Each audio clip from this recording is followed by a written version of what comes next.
Good morning and welcome to Sports This Morning on Channels Television. I am Cecilia Amogbe. Coming up on the program, Arsenal and Marseille will have to battle it out tonight in the UEFA Champions League. And of course, Chelsea, after losing to FC Basel of Switzerland, talking about the champions of Switzerland, Jose Mourinho feels that this will be another game, and for Mikel Obi, he said this game would definitely be a different one for Chelsea, in the sense that the Chelsea they defeated earlier is not the same Chelsea they will be facing later tonight. Also on the show, we'll be talking about the ongoing National School Sports Festival in Kwara State, how the state actually came to the rescue of the National Sports Commission, and also the Nigerian School Sports. On the show, we will also be talking about Bright DK, who feels he wants to be at the 2014 World Cup in Brazil. All these more after this highlight between Arsenal and Marseille, the first leg they played in the UEFA Champions League.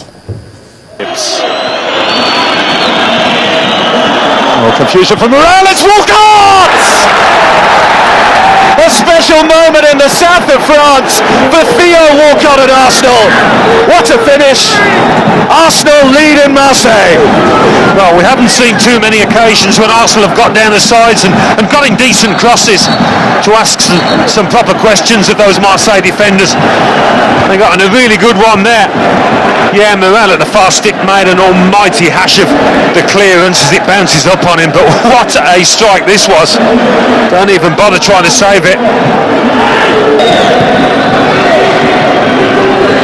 Ramsey, still going, Ramsey, oh yes!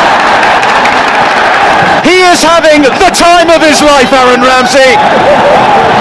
That should be enough to seal a sensational win here in Marseille and get this group off to a winning start. Well, he's had another fine game to go along with several already this season. How many times has he put his foot in at the back to thwart Marseille tonight? Hasn't had too many chances like this to make his mark, and the deflection does help. Often Kulu to evade the keeper, but he doesn't care about that. Aaron Ramsey. Heavy touch from Gignac. Oh, Ayew goes in, the challenge is in there. Arsenal have conceded a penalty. It's very late on, it's in stoppage time, but it's a little glimmer of hope for Marseille. Just a loose touch from Aaron Ramsey, who hasn't done a lot else wrong tonight. Well, it's the substitute Jordan Ayew who will step up and take responsibility. Chesney, who saved the penalty already this season against Aston Villa, can't do anything to keep that out. It's late, but there is still hope for Marseille. And Arsenal surely aren't going to let this one slip away. 2-0 up going into added time. And that is that. A little late scare with that penalty conceded. The job done in the Stade Velodrome for Arsenal. The first leg of the UEFA Champions League between Arsenal and, of course, Olympique Marseille. And for Arsene Wenger, he believes that once they're able to beat them, although they have nothing to lose because they're yet to get a point from the group stage, he believes once they're able to beat them, they will qualify with just a game to spare. Tara Salam, good morning. Yeah, morning, Cecilia. It's good to be here again. And the Champions League is back. A lot of people have been waiting on this particular match, especially Arsenal fans. When the draw was made, people felt Arsenal it's going to be a tough one for them to get Arsenal in deep trouble, but they've been able to navigate the group very, very well. Very, very well, of course. And you have Dortmund and also Napoli, all of them, Dortmund and Arsenal on the same point. Arsenal is topping on goal difference, and of course in that Group F. All right, let's start from the local scene and National School Sports Festival that is ongoing in Kwara State. And the NASCOM chairman, talking about Yemi Do, he feels that getting to the stadium, because they actually came in when they never expected. Akwa Ibom was supposed to host in a year, but they pulled out at the last stage, and it took Kwara 10 days to prepare for it. And of course, he said with the facilities he has seen on ground, world-class facilities, not just world-class facilities, also the fact that they've got a cricket pitch, and of course they have a one-stop facilities where all the students, all the athletes participated. They were able to, do most of the sports, both at the indoor sports level and everything. And Power State, of course, they've been able to win the under 13 cricket championship. And if you check what's ongoing there, they feel it's this National School Sports Festival will definitely help to groom young talent for the future. Yeah, absolutely. Another laudable initiative because I remember back in the days then we had a couple of grassroots events and we used to know about the Principal Cup, but this is another good one, and it's all about discovering talent at a very young age, and because there's this particular 10,000 hours rule. I don't know if you're aware of it. Basically, it means if you can practice a particular sport for a minimum of 10,000 hours, you'll be very good at it. So 10,000 hours practice. Yeah, so that's a very it's still disputed, but the point I'm trying to make is if these particular talents, if they have the sports gene in them, if they have the talents in them already, and you get to discover them at a very young age, and you nurture them until you get to practice. Exactly. Yeah, you have to monitor them. You have to monitor them, and it won't be disputed anymore because obviously they have the talents already, and if they can put in huge hours of practice, that is going to make them better. So that's why I like this particular initiative. It's a very good one, and hopefully we have the right set of participants for these events.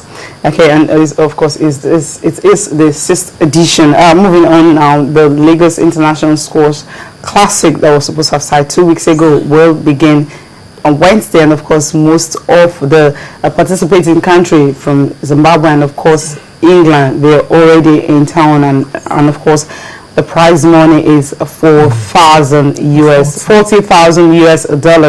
The event is starting on Wednesday, but you have the players, they are already training today at a Royal Park, Yaba, and of course it's going to be one of the best of the classics.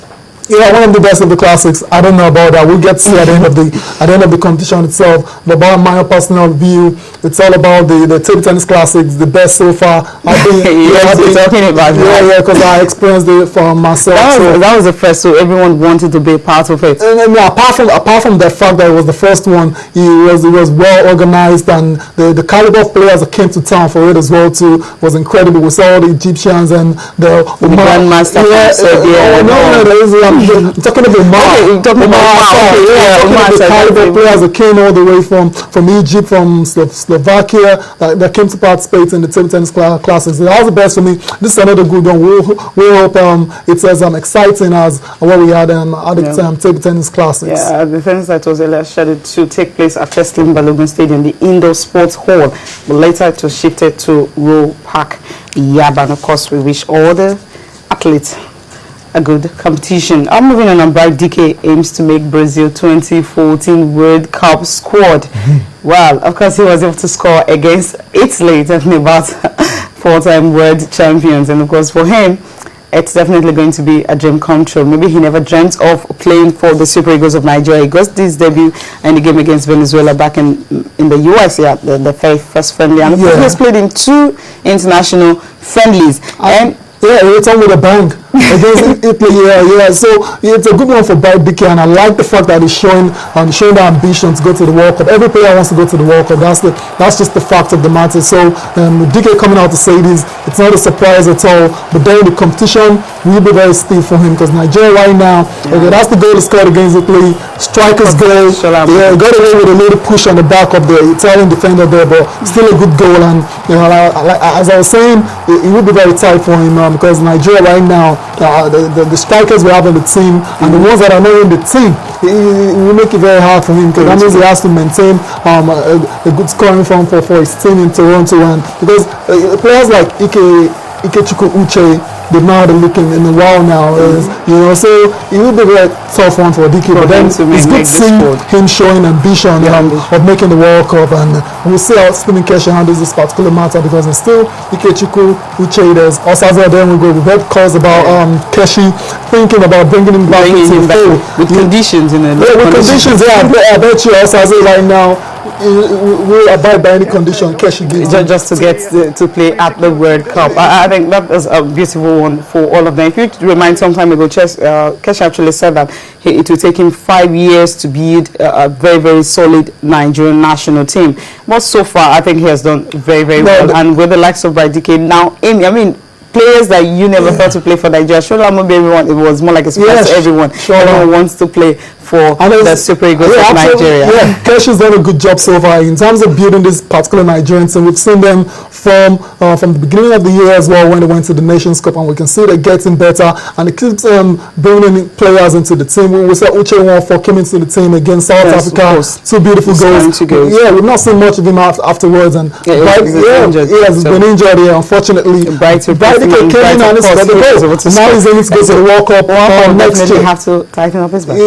Yeah, so it's a beautiful, it's a good thing that there is competition for places in the Super Eagles. All right, we'll take